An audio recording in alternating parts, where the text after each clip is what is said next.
हाल ही में सीपीआईएम ने अपना इलेक्शन मैनिफेस्टो पब्लिश किया।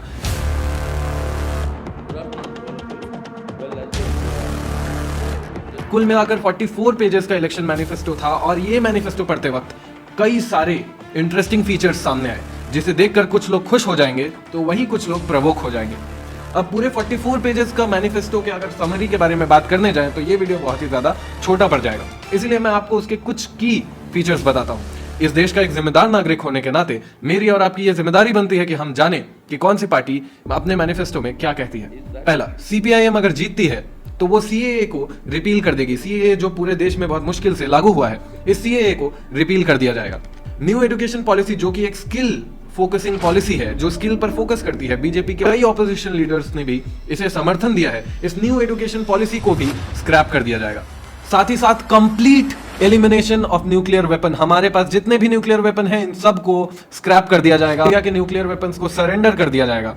UAPA unlawful activities prevention act और PMLA prevention of money laundering act जैसे कई इंपॉर्टेंट लॉज को स्क्रैप कर दिया जाएगा। Australia, America, Japan, US, Israel, इन सारे देशों से इंडिया ने जो भी इंटरनेशनल रिलेशंस बनाए हैं, इन सब से सीपीआईएम पावर में आते ही एग्जिट ले लेगी। इन सब के साथ रिलेशंस तोड़ दिए जाएंगे, इनके साथ कोई भी रिलेशंस नहीं रखे जाएंगे। इंडिया में फिर से कास्ट सेंसस कराया जाएगा, जो शायद आगे की जो रिजर्वेशन स्कीम्स और पॉलिसी सीपीआईएम लाना चाहती है उस पर एक बहुत बड़ा इंपैक्ट डाले। क्योंकि एक बहुत ही इंटरेस्टिंग पॉइंट लगा, पाकिस्तान के साथ फिर से जो संबंध है, जो बातचीत है, वो फिर से शुरू कर दी जाएगी।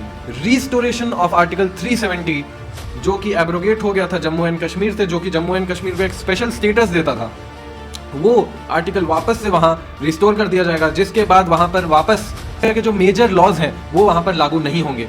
आफ्सपा को स्क्रैप कर दिया जाएगा, आफ्सपा को टोटली रिमूव कर दिया जाएगा।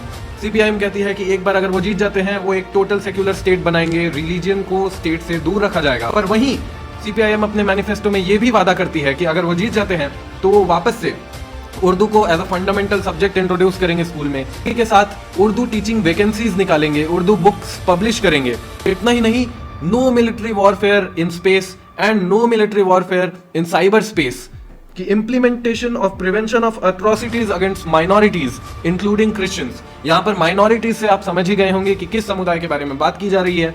यहाँ पर कॉन्स्टिट्यूशन में कहीं भी माइनॉरिटी और मेजॉरिटी का एक परफेक्ट डेफिनेशन नहीं दिया गया है। हमारे देश में ये प्री अज्यूम्ड है कि once we talk about majority, it's pre assumed that it's the Hindus. बहुत सारे जगहों पर हिंदूज माइनॉरिटीज में है, बट हमें माइनॉरिटीज का हक नहीं मिलता है। हर जगह पे हमें मेजॉरिटी अज्यूम कर लिया जाता है, हर जगह पे हमें मेजॉरिटी मान लिया जाता है ऐसे ही, और जहां पर हम एक्चुअली माइनॉरिटी होते हैं वहां पर भी हमें माइनॉरिटी के अधिकार, माइनॉरिटी के राइट्स नहीं मिलते। अगर आपको ऐसे और वीडियोस अच्छे लगते हैं तो फॉलो कीजिए।